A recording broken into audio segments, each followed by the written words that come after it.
ভারতে বাংলাদেশের হাইকমিশনের বিভিন্ন কার্যালয়কে কেন্দ্র করে দেশটির উগ্রবাদী কিছু সংগঠনের কার্যক্রম দুই দেশের মধ্যে উত্তেজনাকে একটি স্নায়ুযুদ্ধের দিকে নিয়ে যাচ্ছে।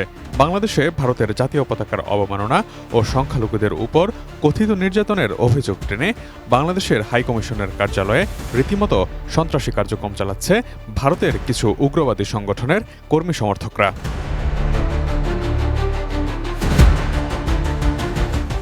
গত ২৯ নভেম্বর কলকাতায় বাংলাদেশের উপ হাইকমিশনের সামনে সহিংস বিক্ষোভ করে বঙ্গীয় হিন্দু জাগরণ নামে কলকাতার একটি হিন্দু সংগঠন।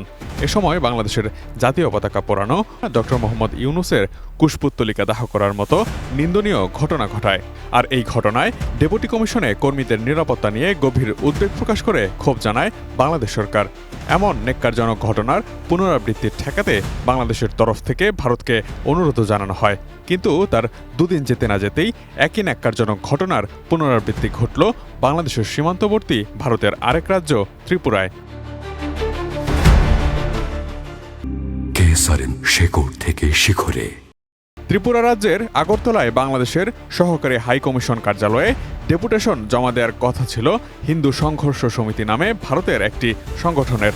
বিবিসি বাংলা হাইকমিশনের কর্মকর্তার বরাতে জানিয়েছে, হাইকমিশনের ভেতরে ওই সংগঠনের ৫ জনের একটি প্রতিনিধি দল প্রতিবাদ লিপি জমা দিতে যায়। তখন বাইরে থাকা সংগঠনের আরও ১৫০ জনের মতো সমর্থক উগ্রতার মধ্য দিয়ে বাংলাদেশের উত্তোলিত পতাকা নামিয়ে টেনে হিচড়ে ছিঁড়ে ফেলে এবং ভাঙচুর চালায়।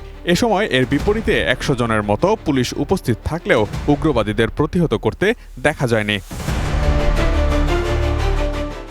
এমন ঘটনার পুনরাবৃত্তির পেছনে ভারতীয় সরকার বা ক্ষমতাসীন হিন্দুত্ববাদী দল বিজেপির মদত রয়েছে বলে অভিযোগ অনেকের।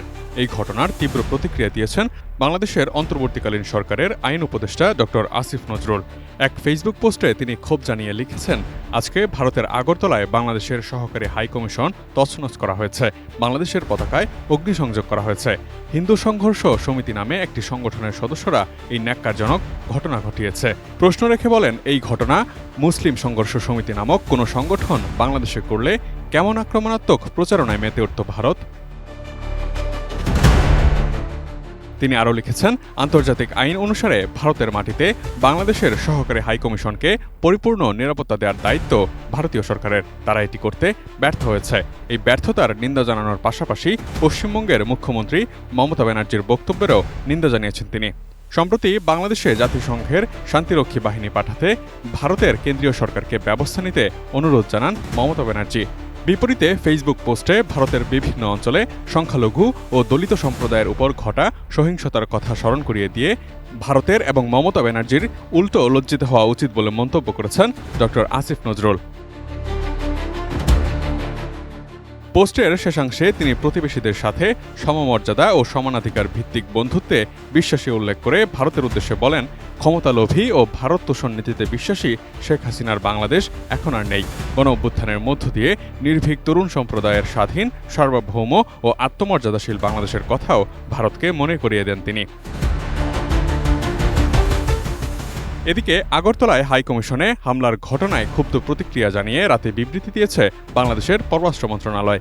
হাইকমিশন প্রাঙ্গণ রক্ষার দায়িত্বে থাকা স্থানীয় পুলিশ সদস্যরা শুরু থেকেই পরিস্থিতি নিয়ন্ত্রণে সক্রিয় ভূমিকা রাখেনি বলে ক্ষোভ জানানো হয় বিবৃতিতে। অন্যদিকে ভারতের পররাষ্ট্র মন্ত্রণালয় এই ঘটনায় দুঃখ প্রকাশ করে একটি বিবৃতি দিয়েছে। বাংলাদেশের হাইকমিশন ও তাদের ডেপুটি এবং সহকারী হাইকমিশনগুলোতে ভারত সরকার নিরাপত্তা বাড়ানোর ব্যবস্থা নিচ্ছে বলেও উল্লেখ করা হয়েছে এতে। Imtiaz Alam, desk report, ATN news.